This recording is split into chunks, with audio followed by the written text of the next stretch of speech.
नमस्कार, आप कैसे हैं? कहाँ मार्केट में क्या बेच रहे हैं जरा बताइए आज। क्या क्या बेचना अभी? मतलब खरीदना है दूल्हा वाला सेटअप क्या कुछ?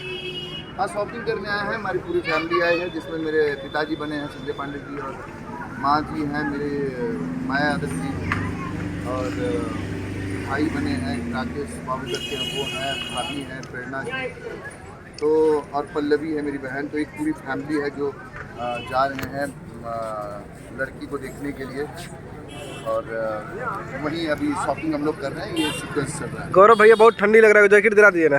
अरे बहुत ठंडी है, मैं क्या बताऊँ बहुत तेज वाली ठंडी लग रही है यहाँ पर, और बस बारिश हो गई तो इसके वजह मतलब जैकेट नहीं दिलाइएगा? जैकेट तो आप पहने, आप कितना जैकेट लगे बहुत पतला है ना, पुराना हो गया है। चलिए आपको एक जैकेट दिला देते हैं बढ़िया से। पक्का? हाँ पक्का पक्का, चलिए। मोटा वाला जैकेट दिलाते रजाई टाइप से। फिल्म का नाम है नैहर, क्या कुछ दर्शकों को दिखाना चाहती है फिल्म? नैहर बहुत अच्छा कॉन्सेप्ट है। इसको इस फिल्म के राइटर हैं अरविंद तिवारी जी, उन्होंने बहुत अच्छा कॉन्सेप्ट लिखा है। ये दो फैमिली के बीच की कहानी है, और एक नैहर है। जाहिर सी बात है कि ये शादीशुदा मतलब शादी के ऊपर ये फिल्म, जिसमें लड़की के पक्ष जो है अम्रपाली दुबे जी हीरोइन का इसमें किरदार निभा रही हैं। उनकी फैमिली में है रजनीश झा जी हैं, सुधा नवल जी हैं, और काफ़ी संतोष श्रीवास्तव जी हैं, सीपी भट्ट जी हैं। तो काफ़ी कैरेक्टर बहुत ज़्यादा इसमें भरा हुआ है। आम्रपाली जी के साथ क्या कुछ कैरेक्टर है आपका फिल्म में? मेरा केका फैमिली से हूँ, और वो लड़की वाले हैं। अच्छा, यानी ब्याह आम्रपाली से आपका होगा? हाँ, इसमें नैहर और जो भी है कहानी, लेकिन थोड़ा यूनिक कहानी है। अच्छा। और ससुराल तो फिल्म आया, ये आया, सब ये आया, मतलब काफ़ी शादी उदी में बहुत सारी फिल्में आई, लेकिन एक नैहर।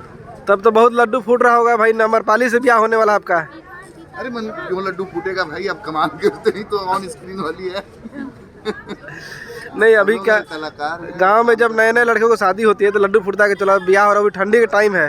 नहीं, अभी जो सीक्वेंस एक्चुअली ऐसा है कि मेरा मूड बहुत खराब है। अच्छा, शादी करने मूड नहीं है? हाँ ऐसा, हाँ सीक्वेंस वैसा ही है। वो कहानी में पता चलेगा कि मेरा मूड क्यों खराब है, मैं क्यों नहीं शादी करना। मैं पिताजी से बात करूं, एक्सचेंज करूं कुछ? हाँ, तो पिताजी से बात करिए, संजय जी को बोलिए क्यों आपके लड़के का मूड खराब है भाई। मतलब कोई दूसरी लड़की आपको पसंद है लगता है कि? शायद कुछ ऐसा ही होगा कि ये तो पूरा कहानी आप निकलवा लेंगे मुझसे, ऐसा नहीं हो सकता है। अच्छा, आपके पिताजी का रोल कर रहे संजय पांडे जी इस बार? हाँ? कि ससुर जी का है? क्या क्या? आपके पिताजी संजय पांडे जी हैं, ससुर है? तो पिताजी पिताजी हैं तो? ससुर जी हैं मेरे रजनीश झा जी। अच्छा, रजनीश झा जी ससुर है। तो क्या उनकी क्या फनी कैरेक्टर है फिल्म में आपके साथ? वो अम्रपाली जी के मतलब पिताजी बने हैं। अच्छा। और उसके बाद अब वो देखना पड़ेगा ना, कैसे दो फैमिली के बीच की कहानी है, तो कितना किचन खाची क्या क्या हो रहा है वही तो है। म्यूजिक पे कितना ध्यान दिया गया है? हाँ? म्यूजिक पर? म्यूजिक इसमें ओम झा जी कर रहे हैं, तो जाहिर सी बात है ओम झा जी इतना सुपर हिट गाने दे चुके हैं मार्केट में, लोग काफ़ी पसंद करते हैं उनके म्यूज़िक को। तो उनका इस फिल्म में म्यूज़िक है। अभी तक 2 गाने भी शूट हो चुके हैं। डायरेक्टर के बारे में क्या कहना है? डायरेक्टर तो कमाल के हैं भाई, अजय झा जी, जो काफ़ी अभी चल रहे हैं, मतलब हर महीने फिल्में शूट कर रहे हैं। नेचर के बहुत ही जॉली और बहुत ही फैमिलियर टाइप से वो यूनिट को रखते हैं, और कब शूटिंग खत्म हो जाए पता भी नहीं चलता है। हम लोग एक दूसरे को जानते तो काफ़ी सालों से हैं, 6-7 साल से, 8 साल से शायद, और लेकिन फिल्म पहली बार कर रहे हैं। काफ़ी इच्छा था उनके साथ फिल्म करने का, और बहुत जल्दी हम लोग कर लिए अभी काम, अच्छे तरीके से शूट हो रहा है। Thank you sir, love you. Thank you.